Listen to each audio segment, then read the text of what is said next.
दोनों आगे वाले इनका हाथ थोड़ा ऐसे आ जाओ भैया। नहीं आ गया आपने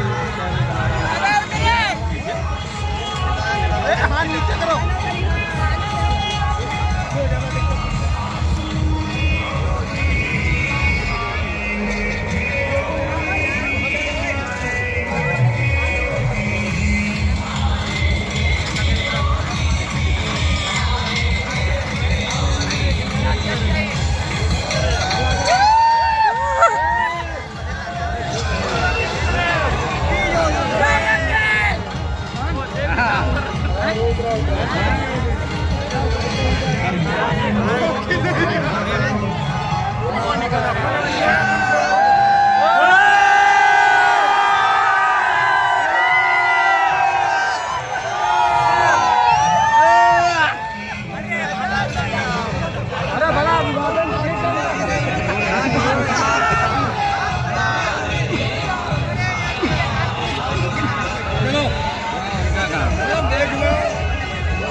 माता की भारत माता की वंदे वंदे वंदे।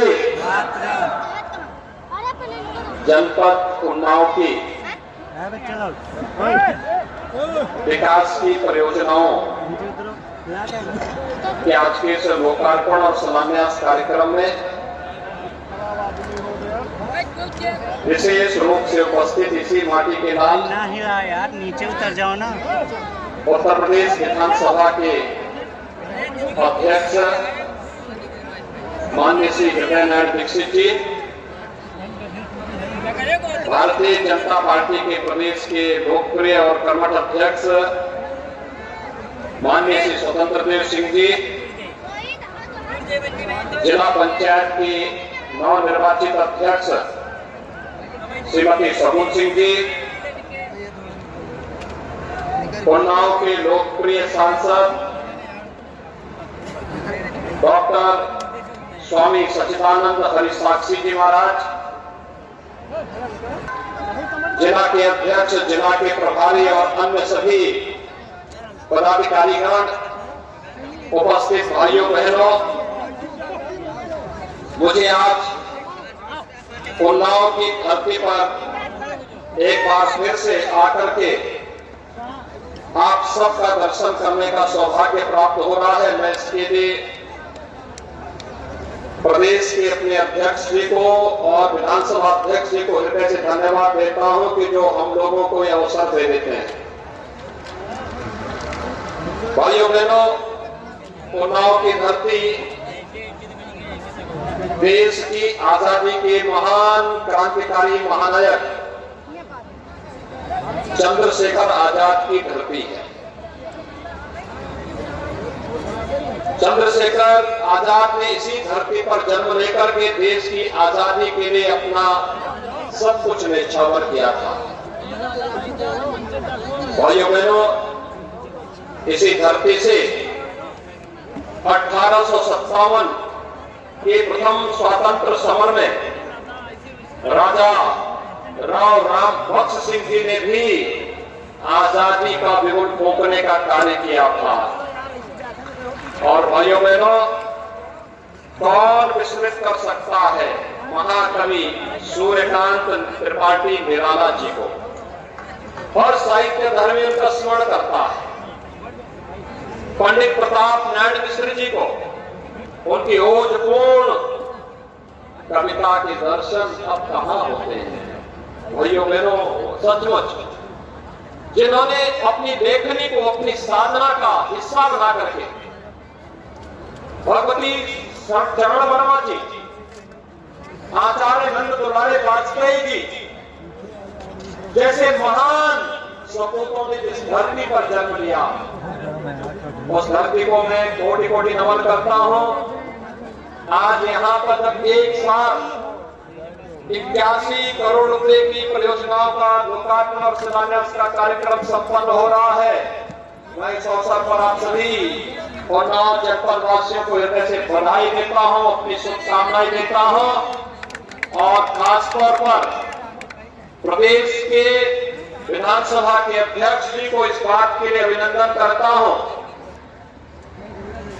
कि इतना विराट सम्मेलन उनके शिष्य अनिल सिंह के संयोजकत्व में और उनकी पुस्तक पंडित दीनदयाल उपाध्याय दृष्टि और दर्शन इतना भव्य विमोचन का कार्यक्रम भी आज संपन्न हुआ है। मुझे लगता है कि दुनिया में पहली बार हो रहा होगा जब किसी पुस्तक का विमोचन का कार्यक्रम इतना विराट हो रहा हो। सचमुच मैं इसके लिए विधानसभा के अपने विद्वान अध्यक्ष माननीय हृदय नारायण दीक्षित जी का हृदय से अभिनंदन करता हूं। इस कृति को आज यहाँ पर विमोचन का कार्यक्रम संपन्न हुआ है। पंडित दीनदयाल उपाध्याय जी की यह कृति उन पर लिखी गई उनके दर्शन पर आधारित कृति आज शंकराचार्य को और उनके अद्वैत दर्शन को पंडित दीनदयाल उपाध्याय के दर्शन के साथ जोड़ करके एकात्म मानववाद का भाव समाज के अंतिम पायदान पर बैठे हुए व्यक्ति को कैसे सरकारें साकार कर रही है इसका दिग्दर्शन कराता है। मैं इसके लिए उत्तर प्रदेश विधानसभा के अपने माननीय अध्यक्ष हृदय नारायण दीक्षित जी का हृदय से अभिनंदन करता हूं और इस पुस्तक के विमोचन कार्यक्रम में आप सभी को कोटि कोटि बधाई देता हूं। भाइयों बहनों मैं बधाई देता हूं श्री अनिल सिंह को। सचमुच जब विधानसभा के चुनाव हुए थे तो अनिल सिंह दूसरी झोली पर थे, हम लोग दूसरी झोली पर थे।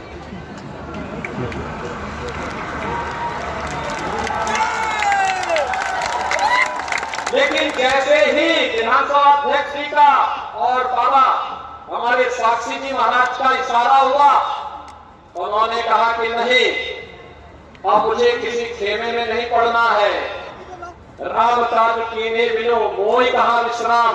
और वह भी भारतीय जनता पार्टी के मिशन के साथ हर एक उस कार्य के साथ जुड़े। मैं देखता था विधानसभा में जब विधानसभा में अपना वक्तव्य देते हैं तो दो लोगों को याद करते हैं, एक विधानसभा अध्यक्ष को और एक अपनी धर्मपत्नी को,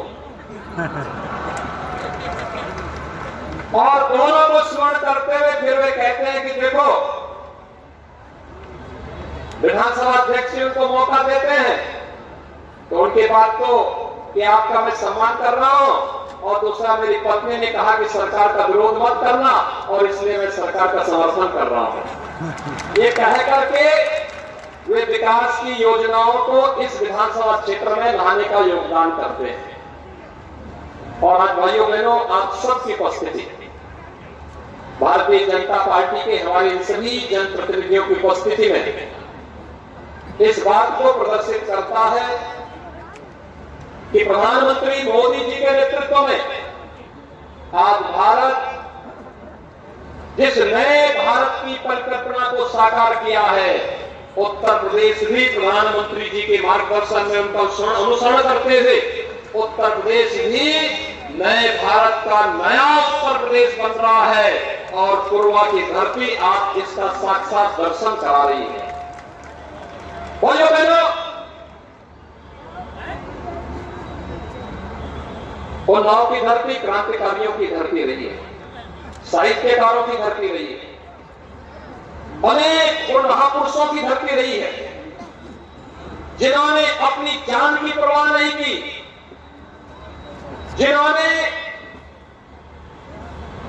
भारत के आन मान शान की रक्षा करने के लिए मां गंगा के आंचल में बसे हुए इस जनपद में सदैव भारत और भारतीयता की रक्षा करने के लिए अपने आप को समर्पित किया। जब उस धरती पर कुछ भी योगदान देने का सौभाग्य हमें प्राप्त होता है तो हम लोग मानते हैं कि हमारा जन्म और जीवन धन्य हो जाता है।